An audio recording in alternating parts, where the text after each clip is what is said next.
I have a personal real excitement about this next session because as MFP supports more and more folks to transition into their homes and communities, we are paying more and more attention to not just the quality of the transition, but what happens after the transition.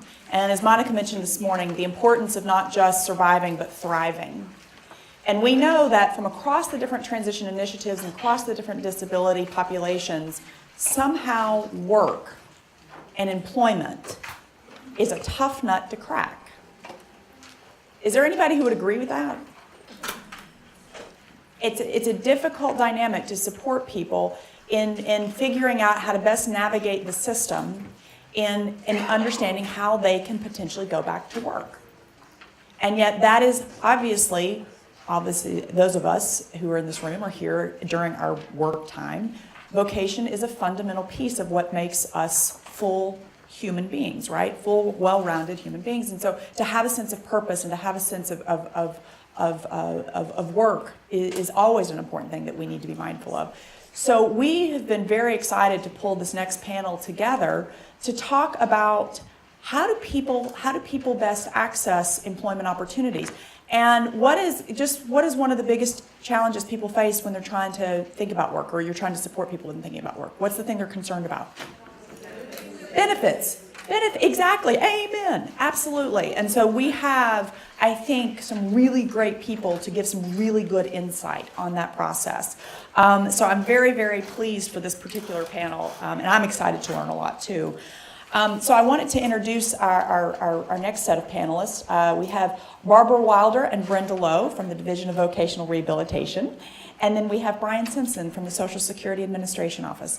Again, we encourage you all to look at the people's bios in the packet, but for time, we're just going to start with those introductions. So I understand, Barbara, you were going to lead us off. Is that right? Yep, absolutely. Is it on? It is. Okay. You're on. Hello, I'm Barbara Wilder. I'm not used to going around with a microphone, but I guess I will get used to it today. I'm a benefits specialist, CWIC, benefits counselor. Today I'm going by the title of benefits counselor because I'm working with vocational rehabilitation here in Raleigh. And I'm going to tell you a little bit about the 2000 Ticket to Work legislation. That's when everybody became aware that there was a need to help persons with disabilities know how to access the workforce and what's going to happen to their benefits. In 2001, the Benefits Planning and Assistance and Outreach Program came about. And this is all over the United States. It's not just locally. And it is a grant with the Social Security Administration. And in 2008, the grant changed to the WIPA program. That is the Work Incentives Planning and Assistance. And this grant was received by Vocational Rehabilitation, Easter Seals, Life Plan Trust, and Tri-County Industries. And all over the state, they have what is called benefits counselors, CWICs. And the purpose of this program is to give individuals with disabilities information regarding Social Security work incentives. And that's what Brenda and I are going to talk about today, and Brian, about work incentives, so they can make informed choices about employment. How many times do you hear, I can't go to work, my check's going to be cut off? I'm going to lose my Medicaid. John down the street, he gets his check a different time, but he can work and it doesn't bother his check. There are two types of Social Security disability, SSI, as Social Security Disability Insurance, and that's what we're going to talk about today. But what I wanted to let you know is that this grant is got to be renewed, and this is going to happen the 1st of August. So we're sort of like nervous about who's going to get this grant this time. VR's hoping to get it, but we don't, and Tri-County Industries hopefully probably they want to get it. And there's some other people in the mix, so we're just going to have to wait and see. But the program is going to continue, and let's hope we get good providers. So Brenda is going to talk about SSDI.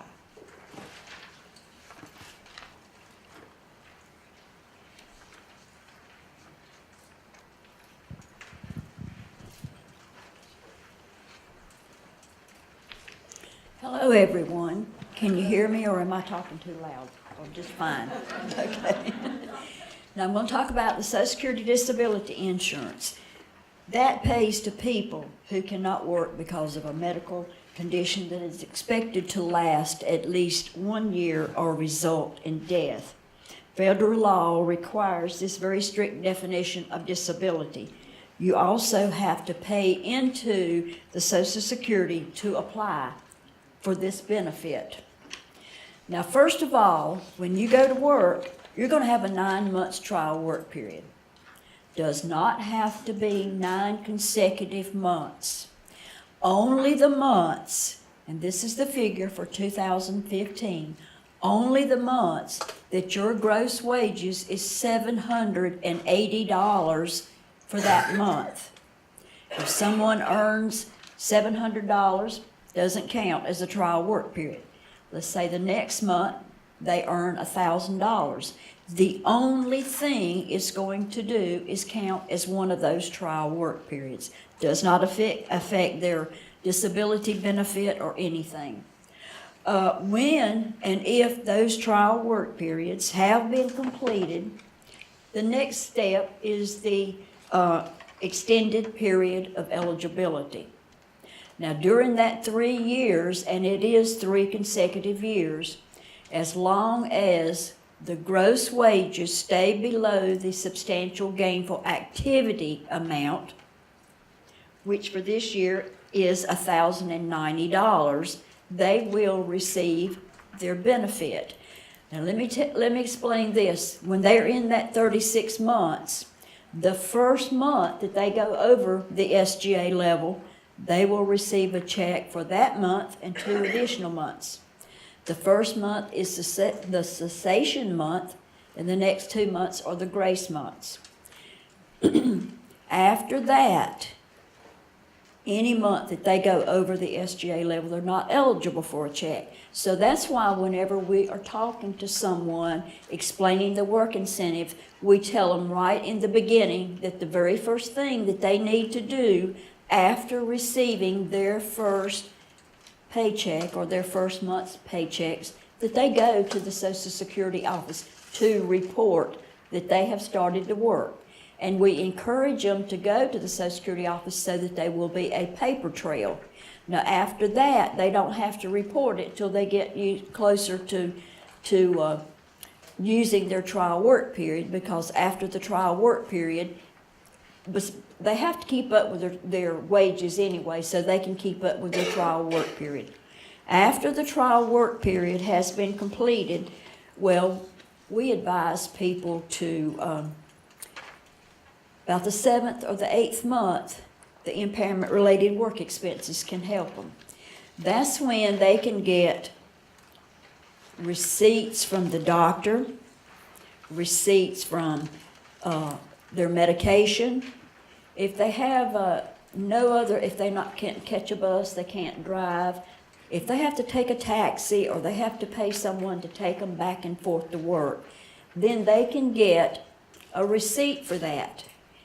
Turn it in to Social Security. If Social Security approves it as an impairment-related work expense, then whatever that amount is, let's say they go over the SGA level by $10 or $15, but there is enough of those impairment-related work expenses approved that Social Security will deduct that, and they will still be under the SGA level. Now, they don't reduce the the gross wages, they just don't count all of them. Okay, after the 3 years, I done talked about that, the extended period of eligibility. After if Social Security disability payments stop because of substantial gainful activity, but the person is still disabled, Medicaid can continue for the next 93 months the same way that they receive it in the beginning. Part A is free, Part B has a premium, and they after the 93 months, they can still be eligible for the Medicare. But at that time, they have to pay for the premiums themselves, Part A and Part B at that time. Now, if someone has stopped working, they've used their trial work periods, they've used their SGA level, they're still disabled, but they're still working, then I guess you can say I'm nervous, but that's okay. If they have to come out of work, it has to be due to the same disability within 60 months of that time that they've come out of the disability. They can ask for expedited reinstatement of benefits. They would just need to go to Social Security, and while Social Security is making a decision of whether they are still disabled or not, they can receive up to 6 months of provisional payments and the Medicare while they are making that decision. Okay, Barbara? I know everything is exactly clear as it can be, isn't it? But one part I left out about referrals. How does a benefits counselor get a referral? And there's many ways that you can be referred to us. Right now, Brenda and I cover about half the state of North Carolina. And needless to say, we have to do the best we can. And Tri-County Industries has the area, like from Rocky Mount up to Virginia, down to South Carolina, the eastern part of the county, the eastern part of the state. But our referrals come through our community partners that are like job coaches, agencies that have employment programs, and they have a client that wants to go to work but needs to know about their individual situation. And a lot of our contacts are by phone conference, sometimes one-on-one, and we get some of our referrals from vocational rehabilitation. And then Social Security Administration has a Ticket to Work call center, and that keeps us busy with referrals. And in the new grant will be focusing on people. Our time will be focused with individuals who are working or about to go to work. And anyone that just wants general information, they would go through probably the Ticket to Work hotline. So that's going to change a little bit when August comes about. So that's sort of how we get all our referrals, and I'm sorry I forgot to tell you that at the beginning. But I'm going to talk to you about SSI. And this is a program for individuals who are disabled and they have no income, limited income and resources. And SSI is a federally funded program, and it comes out of the general tax revenue. I was wondering what my sheet was. And it's designed to help aged, blind, and disabled individuals who have little or no income. And the money that you get, someone receives for SSI this year is $733. That's the max. And it provides cash to meet basic needs for food, clothing, and shelter. If you have a couple that receives SSI, you get a lot of questions. If I get married, is it going to mess up my SSI? Or if, what's going to happen? I'm not going to get married because I don't want my check to change. But for a couple, the SSI check would be $1,100. So the income does decrease when you have two people living together as man and wife. The SSI is there's an income resource, and you cannot have more than $2,000 in the bank, or insurance that can be cash. You can get $2,000. This is the amount that has been forever. I've been in the social services and benefits counseling a long time, and even back in the day, so to speak, when I'm talking about, the resource limit was $2,000, and this is something that people are trying to change because that does limit If someone's working and they want to save a little money to move into a house or, get an apartment by themselves, it does limit the type of resources they can save from working.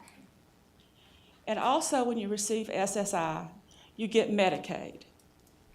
So that's an important fact to note that. And then what happens when you do go to work? The simple way is to explain the first $85 you make, Social Security doesn't count it.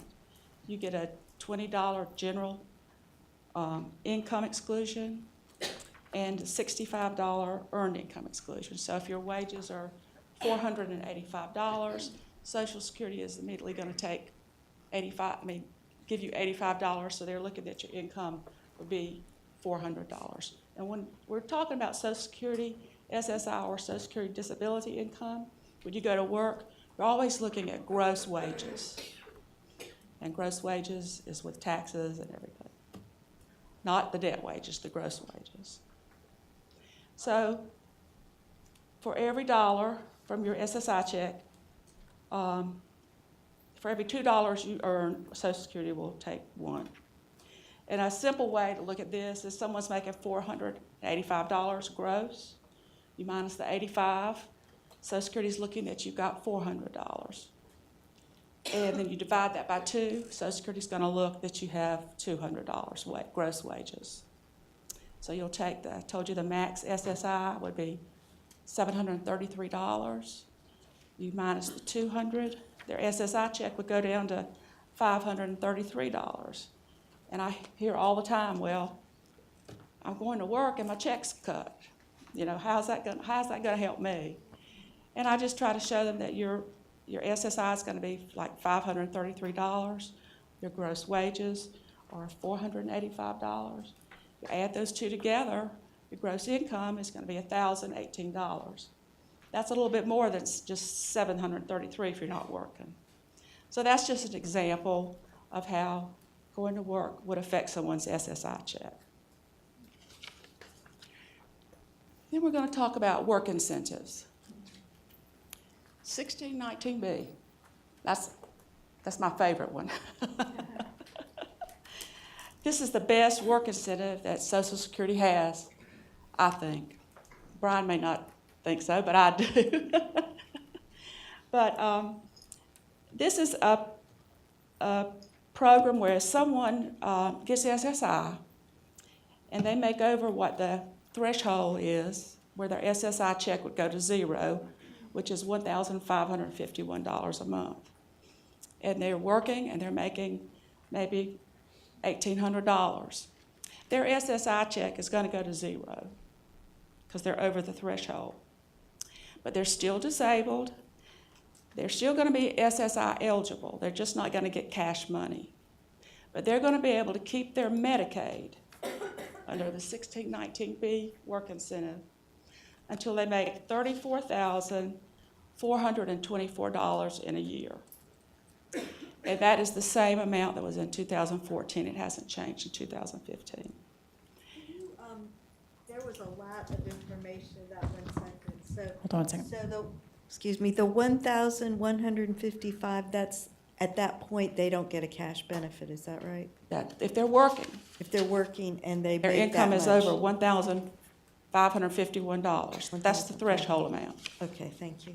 And just as a reassurance for everybody, this is one of those sessions where you're like, oh, wow, this is a lot of technical information.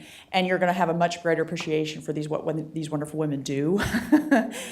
At the end of the day, just know that your role is to become oriented and to start becoming curious, to ask future questions, and to know where to get future answers. So please do not feel like you have to become an expert on these right now.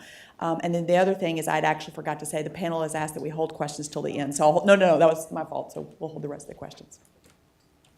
But this is why I think this is the best work incentive, because someone can work, they can still be SSI eligible, and still keep Medicaid. And a lot of individuals have problems and issues that they have to have Medicaid. And this work incentive allows them to keep the Medicaid. I'm going to briefly go over the impairment-related work expense. Brenda talked about that. But this is how you can use an expense to bring down your expenses. Social Security looks at someone who needs assistance with transportation, and if someone has a modified vehicle and they want to get gas money or gas mileage, they can. Employment services, sometimes people might have to pay for a job coach or something on their job. They could take that amount of money they have to pay themselves and use that for an impairment-related work expense. And an impairment-related work expense is something that you do have to ask Social Security if you're eligible for. You have to have medical documentation, and Social Security decides whether you're eligible to get an impairment-related work expense. 1619B is like sort of automatic if you're working and Social Security knows about it. Then there's a blind work expense. That's someone's primary diagnosis must be blindness. And work expenses can be deducted from countable earned income. And people who are visually impaired, they may have a dog, service dog, and the dog has to go to the vet, has to be washed. There are other things they may need to help them work that they have to pay for out of their pocket. This would be what would be considered a blind work expense. Then there's another, this is a student earned income exclusion. And I worked in Eastern North Carolina for many years as a benefits specialist. And this is the type of situation where someone gets SSI, and their SSI check goes to pay for most of the rent or the household expenses. And the child's grandmother or mother, if anything's going to happen to that check, that's going to affect where they're going to live. So there was a lot of barriers and just lack of information when talking with parents whose children are disabled and they were wanting to work. And this is for individuals who attend school, age 14 to 22. And attending school means regularly attending school, and they can be like homeschooled, or they're sick and then a teacher comes into the house, or they go to college or community college somewhere. This work exclusion can be used also. And what it means is someone can make $1,780. I'm sorry, that's the 214 amount. I changed everything, sent it in, and it came out 2014. And I don't know what I did wrong, so I think I might need some of that technical assistance back there. But anyhow, the earnings, if a student earns $1,780 or less each month, their SSI check's not going to change. It's going to stay at $733. And they don't do this little calculation that I talked about earlier. And a child can make or $7,180 in a year, and that income would be excluded, and they would still get a full SSI check. And a student can use other SSI work incentives also. Just because you use one doesn't mean you can't use the other. And in a lot of situations, you're going to come across, you're trying to figure out, well, how is it going to help my client, what y'all do? Every case is different. We're just going to try to give you some basic information so you'll know how to ask the right questions when you go to Social Security and also how to access some of us. There's another work incentive. It's called a PASS plan. It's Plan to Achieve Self-Support. And this is a plan that you have to have a work goal in mind. It has to be time limited. It has to be approved by Social Security. And Social Security does have what's called a PASS cadre. I believe they're in Birmingham, Alabama. And a number is listed, and that is correct the last time I had to call it. But a PASS cadre will talk to you about, and walk with you through their process. We will also work with someone to help them facilitate a pass if they need to. And the purpose of a pass plan is like you're saving money to go to college. And if you get SSI, you have to be working, and you have to put your money that's approved in the pass plan in a specific bank account just for your pass money. And it will help you meet some of your college expenses, maybe books, transportation to and from school. Each case is different, so these are just some examples. And when you finish college, they expect you to meet your goals and eventually get off of disability. So, but this is a good program. It does help individuals in many ways to set aside money for major purposes. And like I said, you have to have specific time frames. It has to be for an occupational goal. And that's sort of about it about work incentives. That's like down and dirty and quick. And I understand Brian has a table outside with material on it. And we brought this is a little sheet of paper. It's called SSI, SSDI, Frequently Asked Questions. And I'm going to put that on the table out there because it's just something you can keep at your desk or somewhere. And if you know how much is SSI, somebody asks you, you'd be able to get to access it. And I hope it would be helpful. Also, I'm going to the car in a little bit and bring out the 2015, I don't know if any of you have seen this, 2015 Red Books. They are online with Social Security. And I'm going to go get some of those to put out with Brian's information. Thank you very much. I am going to ask a quick question while we're getting Brian's presentation set up. A transition coordinator is sitting with a person and they're going through a transition plan and they're thinking about what a person may want to do upon transition, or a case manager or a discharge planner. And the person has anxieties. They want to know kind of how the benefit, or he or she wants to know how the benefit's going to be impacted. What is the single best number for the transition coordinator to know? I don't mean the actual number, but where do we need to go? Where do they need to be sent? That's a good question. Mike? I know, I'm trying to think. What number would it? Well, the counties that we cover, I'm sorry. The counties that we cover, they have our phone numbers to where they can contact us. When we send out an email to all of our counties, and in that email is our phone number and our fax number. Okay, Wake County number. I'll give you by Wayne Howell's number since he's not here. It is 919-855-3587. And I better give you my number too, but if you're not in my county, I'll have to refer you to somebody. But my number is 919-855-3581. And in my counties, it's 336-570-6855. And also, Where would be a good place for us to know which counties are covered by whom? And is there a good resource? it's going to change probably in a couple of months. Okay. So that we're in transition too ourselves about that. Okay.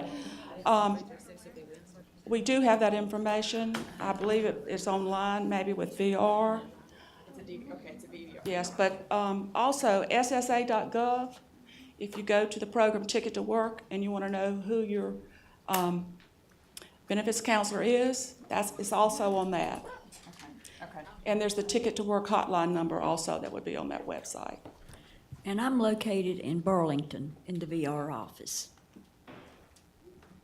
So if we got the people's numbers out for VR offices and got that information out and said, if you need to talk to somebody about benefits counseling, call your local VR office. That's what you would say. And benefits counselors, the vocational rehabilitation counselors make referrals to us also when someone talks to them. Okay. So Trish, as the note taker for the moment, I'm going to just make a note that we will have this on the Learning Community website, kind of sort this out for all of you. so that when this situation comes up, you can reference that and see what number to call. All right, thank you. I am well aware that I'm the only thing standing between you and your lunch in 22 minutes. We will see if we can get done in 20. How about that? And I'm sorry you're stuck with me today. We have a specialist in the State Director's Office of Social Security who is what we call the Area Work Incentives Coordinator. And he is the person for the whole state who deals with the work incentive issues that you just saw in the previous presentation all day long. He's trained in depth on all the real detailed specifics of those programs for SSDI and SSI. He asked me if I could fill in for him today. I do public affairs. I usually do retirement workshops, not a lot of disability ones because Randy does those. But Randy had a very important conflict on his schedule. His daughter is graduating from preschool today. And I told him, my daughter's 8, and I still remember the preschool graduation. It'll be hard to top that. So I told him, you don't want to miss that. So sorry you're stuck with me today, but we will do our best, right? In your binder, you've got a variety of materials. You have a whole section of it that has some publications that I sent in. And I know I can tell you information for the next 20 minutes about Social Security, and your brain's already full. A lot of this information is easier to read through. So you've got some information in your packet. I've got some additional information on the table outside with the blue Social Security tablecloth on it. Some of those are items that are in your binder in case you want to take some extras back to your office or to your clients. Some of them are not in your binder. So let me just tell you, first off, where to go for more information, because you said that earlier. I totally agree. The best thing we can do for you today is to give you information on where to go for more resources when you leave this event. So 3 places. 1 is in your binder. 2 on the table outside. And on the table out there, I've got several different bookmarks about the different programs. One of them is in Braille. We've got some information about how people can apply for disability online, and a specific book just for SSDI, and then one for SSI. You saw a lot of abbreviations and acronyms in the previous presentation. Can I just see a quick show of hands? How many of you are still a little bit fuzzy on the difference between SSDI and SSI? Okay, so we have a number of people who still a little bit iffy on that. Just to give you kind of the big picture, the 30,000-foot view of that, anytime somebody comes to Social Security to apply for disability, our claims reps will automatically screen them for both programs because both programs are based on the same medical decision, right? So when someone comes to us and they say, I have a physical or mental impairment or a combination of the two, we automatically do the non-medical screening for both Social Security Disability Insurance, SSDI, which is the program that they had to have worked and paid into Social Security through FICA taxes at a job working for somebody or as self-employment where they actually had a net profit. That's the only way you get credits to count towards Social Security and get you insured for benefits, kind of like retirement. You have to work to earn retirement. You have to work to earn Social Security Disability Insurance. So for that one, we go into the computer system based on their Social Security number, we pull up their earnings record, and we check to see if they're insured. And the way I always explain it to people is, back when I was a claims rep, this was 8 years ago, I did claims for 4 years, and the easiest way for me to explain SSDI to people was it works kind of like car insurance, and that you probably came here in a car, or with somebody in a car, or with some type of vehicle that has insurance on it, right? So if you were to get in an accident, the first thing they're going to do when you call the insurance companies, they're going to get your claim number or your policy number, right? You go on the computer, they check to see if you are current on your premiums, right? Are you up to date? If you've been paying your policy premiums regularly, what are they going to do? They're going to fix your car, right? If your policy has lapsed, they're going to say you're not insured. You weren't insured when the accident happened, right? Same type of concept happens with SSDI. As long as somebody's consistently working and paying FICA taxes out of their payroll deductions, they're keeping themselves insured. It's kind of like paying the premium on an insurance plan because this is social insurance. That's what Social Security is. So as long as someone's continuously working and paying in, they're keeping themselves insured out to a future date. And as long as they keep working, we call that the date last insured. That keeps being pushed out in the future. As soon as someone stops working, for whatever reason, that date no longer gets pushed out. And as they get closer and closer to that date, they get closer and closer to the point where they're no longer going to be insured if they become disabled after that point. So that's why sometimes you may have clients come to you and they might say something like, I applied for disability, Social Security said I was a technical denial for SSDI, but they took my application for SSI. That may be why. They hadn't worked enough and recently enough to be insured at the point where they say their disability started, right? So we screen them for that at the Social Security office. Then we screen them for SSI, which a lot of you know is our program based on financial need. Right, so supplemental security income, SSI, is based on financial need. The household has to have limited income and resources to qualify, because in North Carolina, if you get SSI from Social Security, you automatically get Medicaid for any month that you can get SSI. Right, so that's the difference. We screen them for both. It's all under the Social Security administration umbrella, but like you said, SSI comes from general taxes that the federal government takes in, so that has nothing to do with the trust funds. That's why babies can get SSI if they're disabled or blind. Children, they never paid in, so they can't get SSDI unless they can get it based on a parent's insured status. All right? So that's the difference between SSDI and SSI. And to go into the process in more detail, a great resource for you is if you go to our website, which is on screen here, scroll down to the bottom, and click on the YouTube play button right there. When you go over to our YouTube page, I'm going to stop this because it's going to automatically play.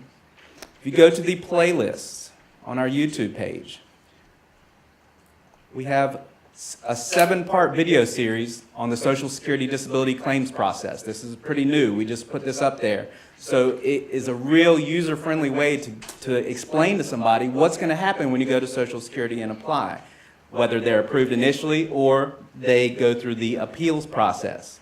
And then when is it actually the end of a claim where somebody has been denied but they still feel like they're disabled, they want to continue to pursue it, when is that claim ended, and when they contact us the next time it's actually a new claim.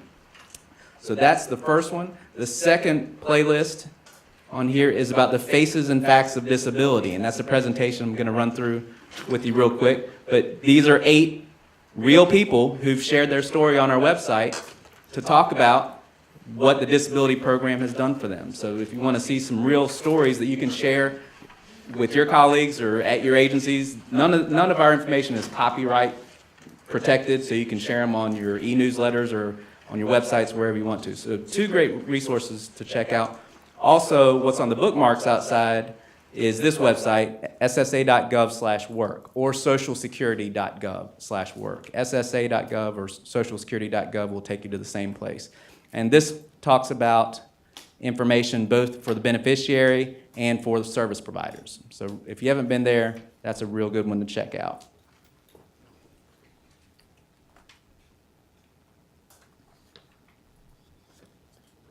And just to give you a couple recent statistics, you have one handout in your folder that says Update 2015.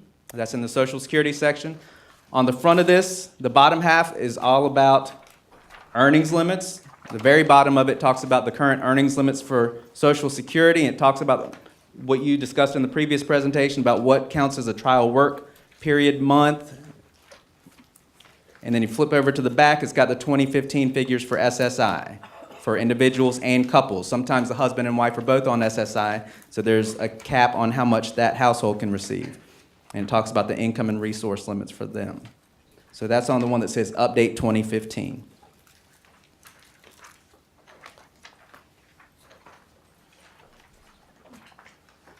And again, you have this in your folder, the Faces and Facts of Disability. This is a new campaign we have at Social Security to basically educate the public about how the disability program really works. And this is talking about SSDI, Social Security Disability Insurance, because there's a lot of misconceptions about how the program really works.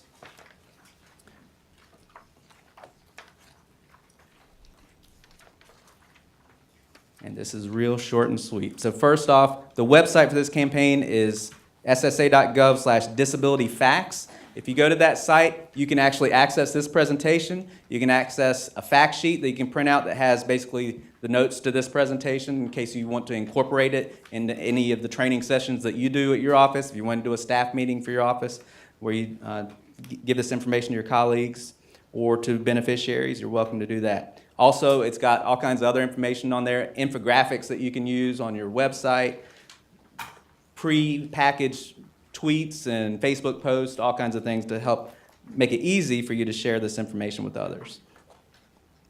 So first off, as we mentioned, Social Security disability insurance. To qualify, the person must have a recent work history. That goes to what I was talking about with still being insured at the point where the person says that their disability started. There are special rules that apply to younger people. They need less work to qualify. So these are the work requirements. If someone is not yet 24 years old, all they need is 1.5 years of work in the 3-year period before they became disabled, and they will be considered insured. If they're between 24 and 31 years old, they only have to work half the time between age 21 and when the disability started. And then for an adult, 31 and older, they had to have worked in 5 out of the 10 years before the disability started. So that's what we do when someone contacts us and they say they want to apply for disability. We put their Social Security number in the system. It pulls all their earnings, their past earnings, and what we're looking to see is, do they have credits? Did they work enough to earn Social Security credits in that period in the 5 out of the 10 years? If so, they'll be insured and we'll be able to send it to the state for a medical decision. So in case you didn't know that, we don't make the medical decision at the Social Security office. Every state has a medical office, the Disability Determination Service. We send it to them to do the medical part. They send a letter to your client and then also notify us of whether they approved it or denied it. So people come to us to apply and fill out the medical release forms. We send everything to the state agency to do the medical part. Once the person finds out whether they've been approved or denied, if they want to file an appeal, they do that through us. As far as the amount of benefit, it's based on the person's entire work history. So the more someone earns over the years, the bigger their Social Security benefit. Nearly 9 million people in this country receive Social Security disability benefits. And just to give you a snapshot on that, I did see that right now there, as of December 2014, there were 8.9 million disabled workers as of this past December, and the total benefit amount was $10.4 billion. The average disabled worker's benefit is $1,165 a month. A disabled worker with a spouse and 1 or more children, this is an interesting statistic here, a disabled worker with a spouse and 1 or more children, the average benefit is $1,976, so just under $2,000. That's when you add in the dependent benefits. It is a very diverse group of people who receive disability. Again, it can be a physical condition, a mental condition, or a combination of the two. As you can see here, a couple statistics, 31.4% of disabled worker beneficiaries and 35.2% of all disabled beneficiaries are getting benefits based on significant intellectual disabilities or severe illness. And there's also sensory disabilities. You can see the statistics there, 9.3% of disabled workers are receiving benefits based on nervous system and sense organ impairments. And then for physical disabilities, you see there, 30.5% of disabled workers are receiving benefits based on musculoskeletal and connective tissue diseases. Now, if you want to figure out what the state agency, what criteria that medical examiner is using when they evaluate your client's case for the medical part, kind of like we have the red book for work incentives, we have what's called the blue book, which they used to print out. It's a big, thick book with a blue cover. Now it's online. If you go to the Social Security website and just type in blue book, it'll be the first one that comes up. The actual name is, I think, a guide to disability evaluation under Social Security, something like that. But the blue book breaks it down into all the different types of impairments. First, it's going to ask you, it's kind of like a decision tree. It's going to ask you, are you talking about an adult or a child? So click on that. Are you talking about a physical or mental condition? Click on that, and you just keep drilling down until you get to the specific diagnosis that your client has, and then it's basically like a checklist. You can see exactly what criteria the medical examiner is looking for in those medical records based on that condition. Okay? Some more data here. 1 in 5 beneficiaries are male. 1 in 7 females die within 5 years of receiving benefits. So it is a program for severe disabilities. Social Security does not have any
So I know we have kind of two types of questions that people may have, and I want to, first of all, thank our panel so much again for presenting on a very complex topic.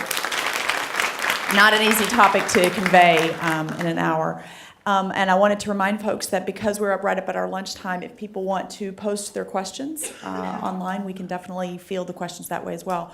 But I did want to take, because it is a complicated topic, there's an opportunity to ask a Social Security expert and an opportunity to ask some employment counseling experts, and we want to take advantage of those opportunities. Do people have specific questions?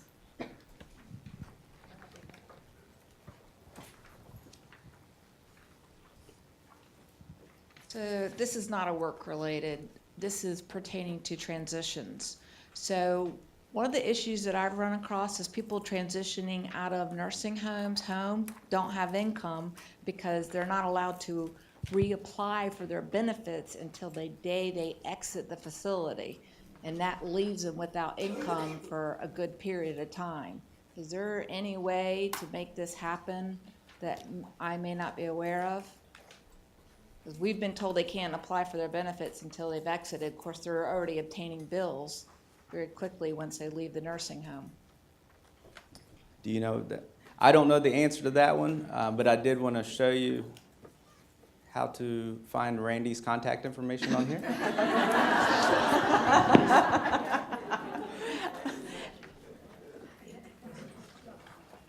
And I want to, Brian, did you put this up here, the social? Yes, I Security? did put Thank the you for link that up on resource up there the as well. chat, but if you lose it later, just try to remember, or you may want to jot down AWIC, AWIC, that's his title. So you can actually go and see the phone number for all of the Atlanta Region Work Incentive Coordinators, or AWICs.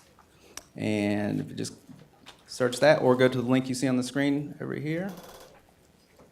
And just- Elizabeth, it'll be it's a the- good question. It'll be the first, it is a good question. I'm sorry I don't know the answer to that. I wish Randy was here to answer that for you. But if you just scroll down to North Carolina, there he is right there. Can't read that. Can you read that? No. It is 866-331-8136. And his extension is 17108. I'll give you that one more time. 866-331-8136, extension 17108. 17108. And he is here in Raleigh. That is a Raleigh number. We just have voice over internet phones. Time for one more question. Got one right behind the, oh, okay, we got one right there. All right, yeah. Thank you. I'll make it very short. I'm working with someone that is about 12 years out, working full-time, and she can no longer work. So it is the same disability, it's just progressing. It's like MS. So does she need to go through the process because it's past the 5 years, the entire process? Or is there any stipulations for somebody that's working that has the same disability that has progressed to a point that they no longer can work? Definitely the first thing she needs to do is contact us and tell us about the situation. Basically, the way it works, if it is, and I'll let y'all address the part about the 5 years with the work incentives, but if she contacts our office, the Social Security field office, to apply for disability, they're going to look at whether she's working as of the day that she's applying. So when you're looking at that update 2015 handout and what they were talking about with what's considered substantial work, and we don't decide that. Congress sets that limit each year. Substantial gainful activity, SGA. If they're working and their gross pay is above that figure as of the day they apply, it is going to be a technical denial because we won't even be able to send it to the medical examiners at the state agency if on the day they apply they're performing SGA is what we call it. So what she would want to do is first off call us, talk with one of our specialists who work with the work incentives, either Randy or we have someone in the Raleigh office, and several of the offices in North Carolina have someone locally who's not in the state director's office who do more local workloads. But have her contact the local office and talk with someone who knows how the work incentives work.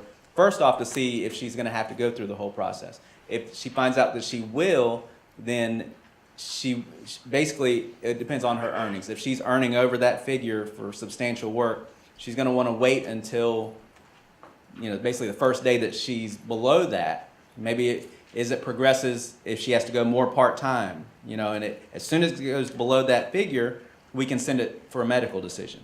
But when she contacts us, if she's still working over that substantial level, then it's going to be a technical denial. And even if she appealed it, when we looked at the appeal, if she was still working over that level, it'd still be a technical denial. Does that make sense? So the first thing definitely is to contact us. And then other than going beyond the 60 months, did y'all want to address that? Do you know of anything in the work incentives? Just got $1,090. I mean, he said she's beyond the 5 years, though. If she's beyond the 5 years, Use the mic. if she's beyond the 5 years, then she would have to come out because of the same disability, and that's when she could ask for expedited reinstatement of benefits. You all, I have to say, first of all, there's that statement, you don't know what you don't know. Employment and Social Security are two of those topics that are so highly technical, and I never have a full appreciation of how technical they are until we have a presentation on them. So I want to first of all just thank our presenters for first of all being so knowledgeable themselves on this topic.